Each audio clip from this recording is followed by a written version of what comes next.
السلام عليكم ورحمة الله وبركاته. اللمبي بيصبح وبيمسي وبيقدم سيادة الرئيس السادات لكل اخواته. يا مساء السعادة والروقان على كل متضايق وزعلان، يا رب تكونوا بخير وطيبين وبسعادة ومبسوطين وانتوا عندنا دلوقتي. وادعوا على الظالمين وربنا ينصر المظلومين، وصلى على سيدنا محمد عليه افضل الصلاة والسلام، وخلينا نكسب ثواب. ويلا بينا ناخده حسنتين ونخش على عم السادات. شكرا يا عم الليمبي. والله انا بحييك على الدخلة دي.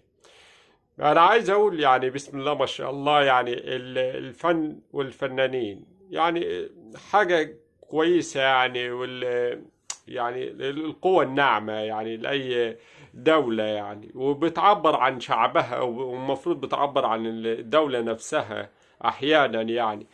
بس خلينا نتكلم كده ان في بعض الفنانين يعني بيبقوا موهوبين وعندهم روح التقمص، بس في يعني فنان يعني مبالغ فيه اوفر يعني الروح او الشخصية اللي هو يعني متقمصها بتفضل لازماه.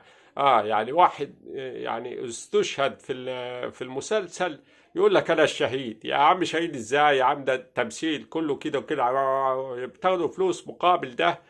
يقول لك لا انا الشهيد. انا الشهيد ده مش عارف مين. انا المقاتل مش عارف ايه. انا الجندي مش عارف مين. انا السوبرمان مش عارف ايه. انا رجل الاعمال علان مش عارف مين. تلاقي الفنانة منة شلبي يعني طالعة من المسلسل يعني، وحاجة في منتهى يعني الخنقة يعني، وفيها مبالغة بطريقة فجة جدا.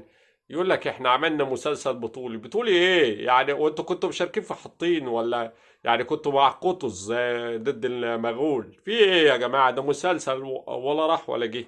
يعني شاكرين انك انتوا ذكرتوا يعني اخواتنا وكل حاجة، لكن يعني مش هيعبر يعني عن آلام ولا يخفف عن آلام اخواتنا وجوعهم والحصار. لكن انتوا لازم تفهموا يا جماعة ان الموضوع يعني صعب. يعني الموضوع مش هيحل حاجة.